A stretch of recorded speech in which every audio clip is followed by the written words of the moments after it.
8 de la mañana con 17 minutos. Vamos a analizar en breve con Pedro Donoso la situación del país, cómo empieza este 2022 y qué es lo que nos depara este año, sobre todo en la administración del gobierno, las relaciones con la Asamblea. Hay algunos temas con los cuales ya inició. Pedro Donoso, gracias por acompañarnos. Él es director del ICARE, analista político.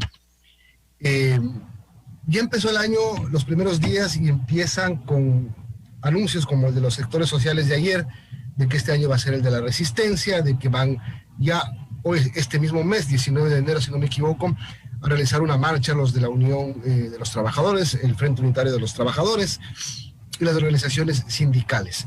Seguramente la CONAIE se va a sumar luego de que el presidente Lasso ayer nuevamente arremetiera contra el presidente de la CONAIE, Leonidas Issa. Gracias, Pedro. ¿Y cómo ves este inicio del 2022? Hola, Víctor. Muchas gracias por la invitación. Igual para desearte un feliz año a ti y a todos. Igualmente, gracias. Creo que es interesante, digamos, porque estas reacciones de los movimientos sociales podrían tener una razón. Podrían, digamos, para no ser categórico, para lanzarlo como hipótesis, ¿no es cierto?, por cómo se vería el 2022, ¿no es cierto? Y el 2022 es un año naturalmente en disputa. La primera característica que vamos a tener es que es un año preelectoral, es decir, estamos preparándonos, ¿no es cierto?, para las seccionales del 2023. Y, digamos, yo creo que la política, digamos, también es la disputa de la legitimidad y de la cooptación del poder. Entonces, mucho puede tener que ver con, digamos, la capacidad de los movimientos sociales de reclamar su, digamos, espacio en la disputa política por legitimidad, ¿no es cierto? Eso es lo primero. Y lo segundo es que, de una u otra manera, el gobierno también lo hace sencillo, ¿no? Si hablamos específicamente de la CONAIE, ¿no? El presidente reitera su error, digamos, esto ya me parece que es más una estrategia que un error en sí mismo, de construir a Leonidas Issa y a la CONAIE y al movimiento indígena como un legítimo contradictor, como un antagonista natural, sin, digamos, reparar en los riesgos que eso conlleva, porque finalmente el movimiento indígena no es el movimiento indígena de los 90, es un movimiento indígena que puede hacer oposición desde el reclamo y las calles, pero también puede hacer oposición, digamos, desde los votos de la Asamblea para la política pública, ¿no? Entonces, creo que de una u otra manera, por lo menos los 6 primeros meses del 2022 se ven bastante convulsos. Además, viendo la agenda legislativa, no nos olvidemos que hay que discutir la ley de reformas laborales, y ese va a ser un nicho, digamos, adecuado para que los movimientos sociales puedan, digamos, reclamar en ese sentido sus disputas y sus luchas, ¿no? Ahora, ¿por qué la necesidad de tener un contradictor, un contendor? Primero, ¿por qué esa necesidad? Y segundo, ¿por qué él? ¿Por qué Issa?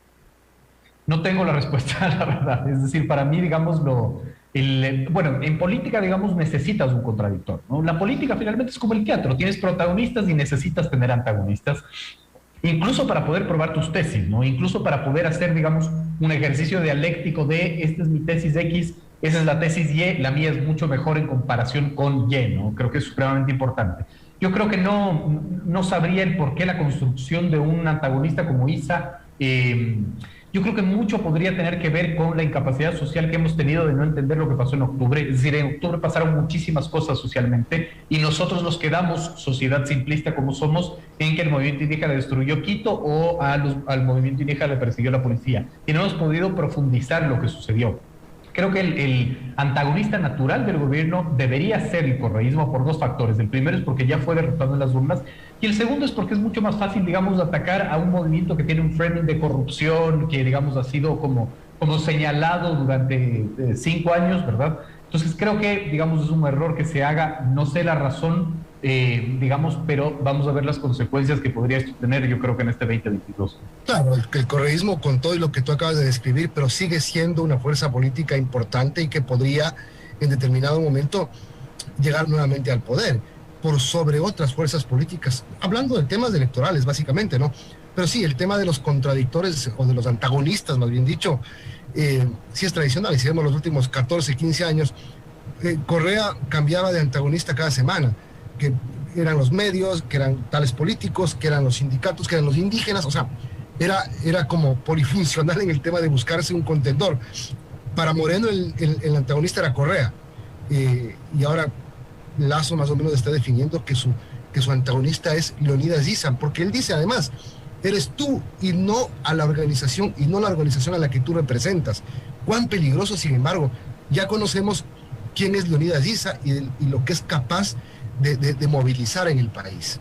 ¿No es peligroso ponerse en esas? Es supremamente peligroso porque además es no entender la dinámica del movimiento indígena. Es decir, digamos, el movimiento indígena tiene una estructura distinta a la que nuestra cosmovisión, digamos, mestiza tiene, ¿no? Quizás mucho más profunda el no conocimiento de cómo funciona el movimiento indígena para el presidente por su origen, digamos, de la costa, etcétera, ¿no? Claro, pero hay un problema, es decir, el movimiento indígena es absolutamente respetuoso de sus líderes, no hay, digamos, como una falencia o no hay un desconocimiento de la representación o del liderazgo, ¿no? Entonces, el momento en que tú agredes a Leonidas Diza, provocas lo que sucedió en la anterior agresión, digamos, que hizo Lazo contra Isa, ¿no? Que fue provocar que se una Pachacutic, ¿no es cierto?, en defensa de Isa. Es decir, digamos, te metes un tiro en el pie, porque si bien Pachacutic se estaba rompiendo y eso de una u otra manera puede beneficiarte, ¿no es cierto?, porque puedes ahí, digamos, cooptar ciertos votos, pues logró lo contrario, logró que el Pachacutic se una, ¿no es cierto?, alrededor del liderazgo del presidente de la CONAIE, porque no hay cómo separar la persona del cargo, ¿no? Es decir, estás agrediendo al presidente de la CONAIE. Y eso tiene un efecto automático, ¿no? Estamos hablando con Pedro Donoso, director del ICARE, analista, son las 8:23. Pedro, bueno, el gobierno de Lazo también empieza este 2022 con Juan Carlos Holguín como nuevo canciller.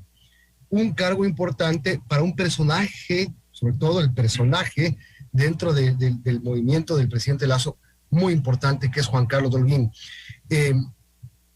¿Qué querría, aparte de hacer este cambio en el gabinete, decir Lazo con este nombramiento? Que nos tuvo a todos ocupados comentando o leyendo los comentarios en el inicio de año, ¿no?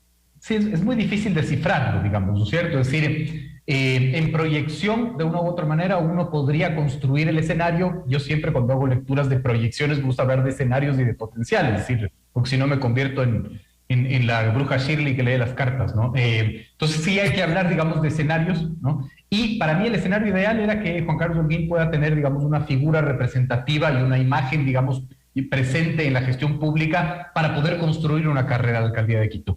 Creo que al aceptar la Cancillería, digamos, si ese era el plan, es un gravísimo error, porque la Cancillería finalmente es un cargo natural muy alejado de la gestión local, evidentemente, y que le va a tener mucho tiempo. Claro, estoy de acuerdo contigo. Además, no nos está yendo tan mal exteriormente. El problema lo tenemos adentro. Totalmente de acuerdo. Y en ese sentido, además, ¿cuál es el perfil que se construye, ¿no es cierto? El framing que se construye alrededor de Holguín es este framing de este gran empresario que nos va a ayudar a lograr construir los acuerdos comerciales, ¿no? Y yo siento que el gobierno no entiende también que el acuerdo comercial en sí mismo no ha sido lo suficientemente posicionado, no ha sido resignificado.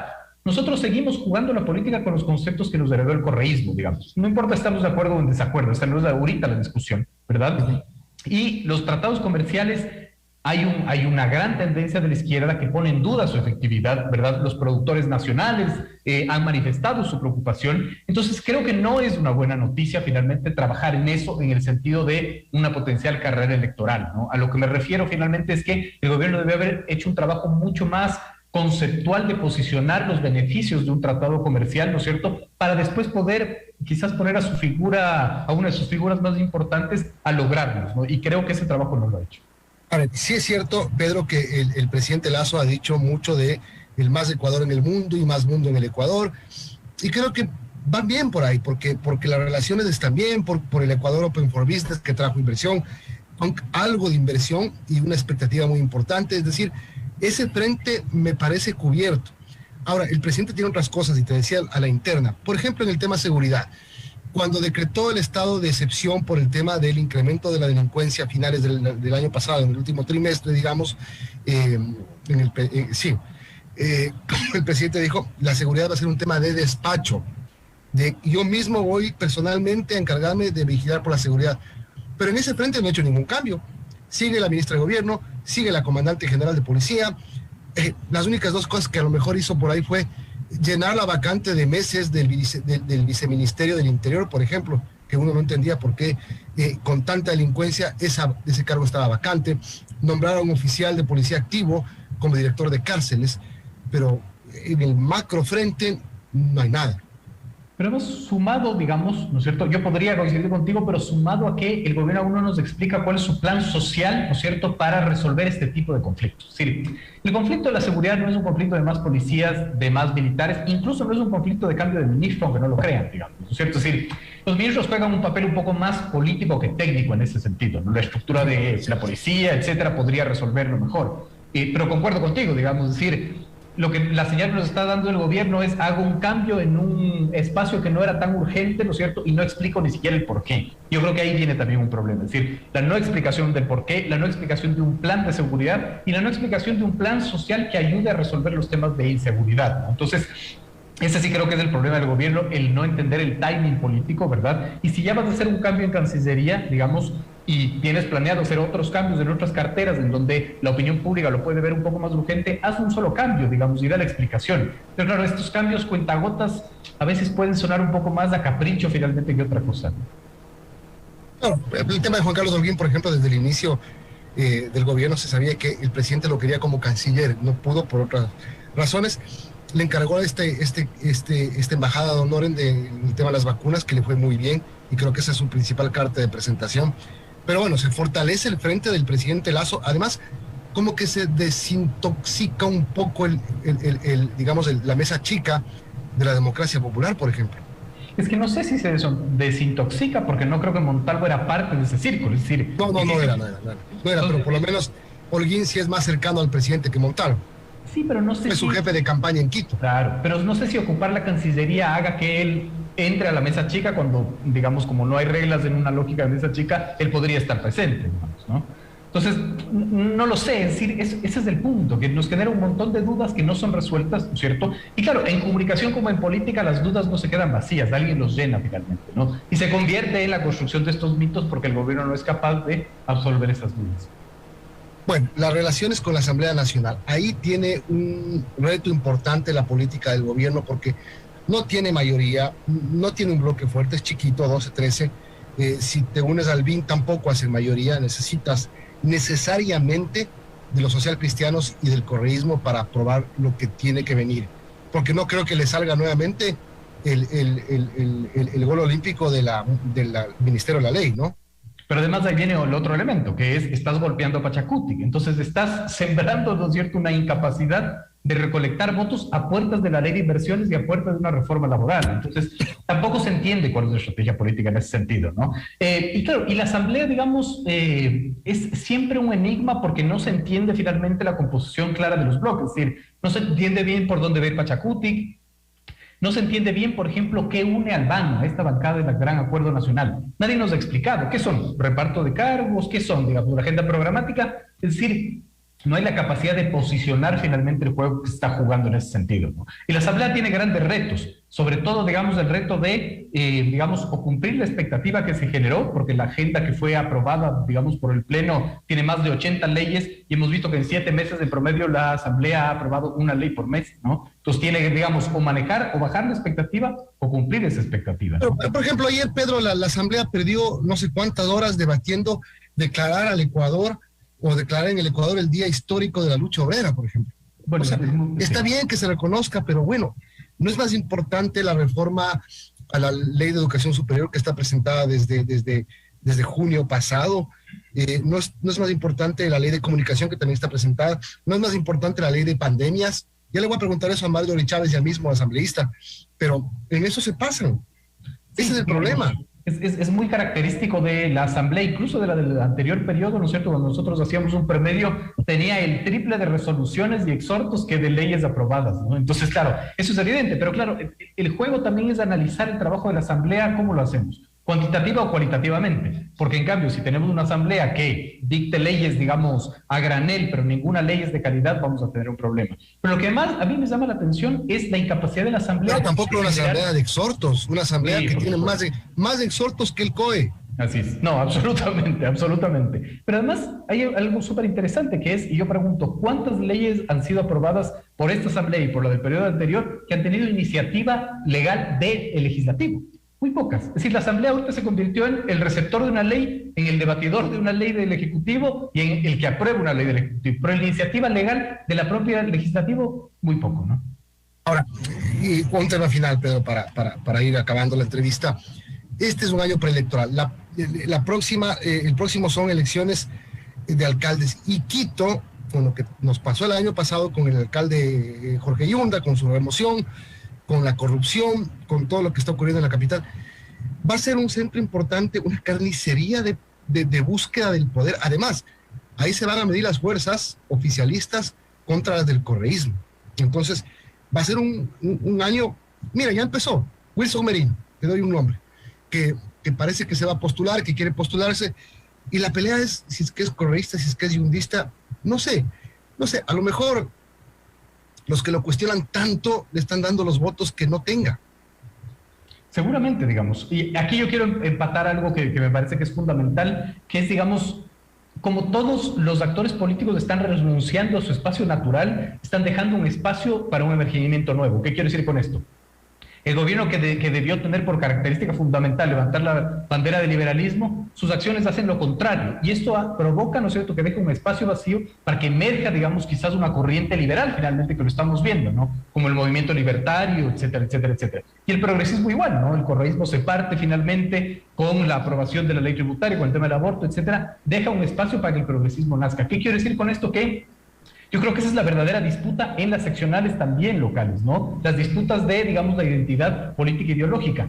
Aquí quiero traer la cifra de Cedatos finalmente que yo ponía ayer en un tuit que es muy interesante, ¿no es cierto? 23% de los consultados no pudieron reconocer a nadie como el personaje del año 2021. Esto no es menor finalmente, porque deja un espacio de representación. Yo creo que esa va a ser la disputa en Quito, ¿no? Y no solo en Quito, yo creo que también en Cuenca, quizás en Guayaquil está mucho más claro y habría que ver en los otros cantones finalmente en el Ecuador. Pero es muy interesante que los vacíos de poder, ¿no es cierto?, van a provocar que ese sea, digamos, el espacio de la disputa. Bueno, en las elecciones del año siguiente se va a esperar, no sé, a ver, Guayaquil como que más o menos el panorama está claro, también diciendo por las encuestas, ¿no? Más allá de cualquier otra cosa, pero Quito se va a convertir en un, no sé, en un espacio donde se va a librar una... Además, ¿por qué? Porque el presidente Lasso tuvo un resultado fantástico en Quito, además siendo guayaquileño, en la provincia de Pichincha, pero donde también ha sido fuerte el correísmo. Entonces, yo no sé, volvemos al tema de Juan Carlos Holguín, ¿será que él lo están preparando para que él sea el candidato a alcalde del oficialismo? Porque me imagino que el presidente Lasso, y creo, están buscando no perder esas elecciones, y claro, aquí no le conviene ganar Quito. Digamos, ahí hay tres elementos importantísimos. El primero es que, ¿no es cierto?, la importancia de las seccionales es vital para cooptar el poder nacional. Eso es clarísimo finalmente, ¿no? Tú solo puedes hacer una campaña electoral en el momento en que de una u otra manera tienes presencia en lo local. Lo segundo, hay que ver el historial de Creo, ¿no? Creo es el gran perdedor de las elecciones seccionales por antonomasia, digamos, no por naturaleza. No han hecho, digamos, un buen papel en las seccionales. En una sí tuvo, y luego le cedió el primer puesto a Avanza, me acuerdo. Pero en unas le fue más o menos bien.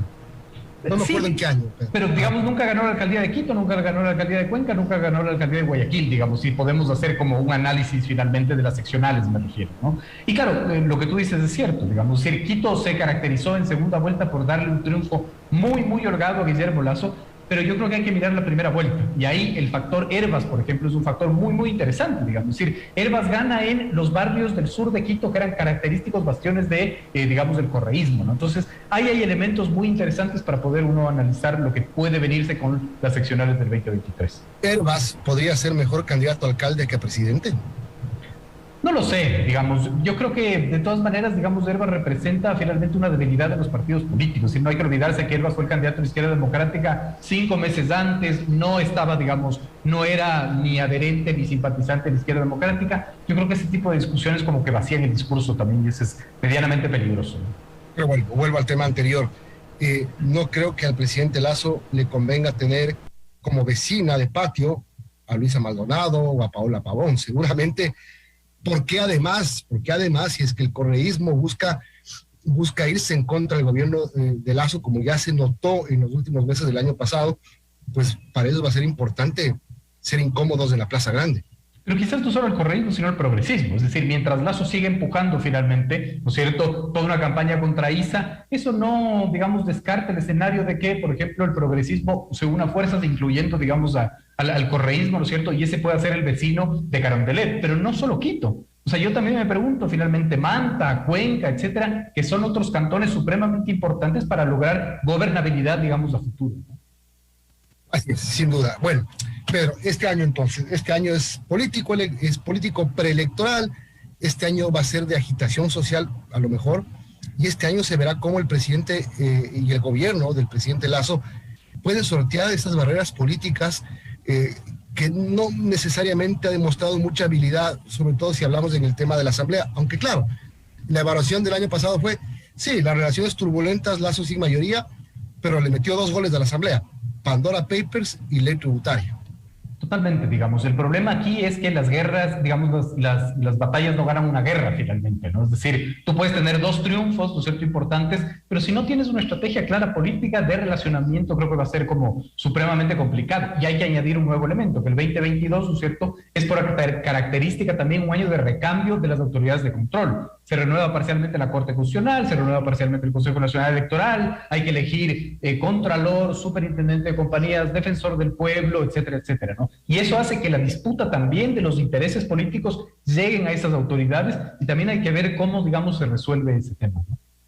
Claro, es importantísimo este tema porque, claro, que tú digas, independencia de funciones del gobierno no tiene nada que ver en esto, siempre le interesa tener a alguien que por lo menos no le moleste mucho, digamos. No, por supuesto. Y bueno, y al final, ¿no será, Pedro, que el presidente se está dedicando al tema económico? Y vuelvo otra vez, con este canciller que va a buscar el tema de atraer más inversiones junto con el frente que tiene con el ministro de Comercio Exterior, con el inicio de los créditos al 1%, con el tema del alza de sueldo, es decir, como que va dando estos pasos, digamos, hacia la reactivación. Y no sé si está despreocupándose de lo político, pero va por ahí. Yo a veces siento, ¿no es cierto?, que el gobierno no entiende que la política no es secuencial. Yo a veces siento que el gobierno cree, ¿no es cierto?, más bien el presidente cree que la política es secuencial, es decir, que sigue, digamos, una secuencia y que primero me voy a dedicar a las vacunas, ahorita me voy a dedicar a lo económico, después... Y la política, digamos, es una ramificación en donde todo sucede al mismo tiempo, ¿no? Y creo que estoy totalmente de acuerdo contigo, es decir, digamos, la política sucede mientras tienes que reactivar lo económico, tienes que resolver la crisis carcelaria y tienes que componer el tejido social de un país en donde está totalmente roto, y tienes que establecer nuevas relaciones con la Asamblea, etcétera. Entonces sí, creo que el problema del gobierno es creer que la política es secuencial e ir por fases, digamos, en la gestión política y pública, y eso es un error. Bueno, lo que sabemos es que noticias no van a faltar este año. Ojalá no sean malas todas. 8:39, Pedro Donoso, director del ICARE, gracias por acompañarnos. Un abrazo, buenos días. Encantado, un abrazo. Chao, chao.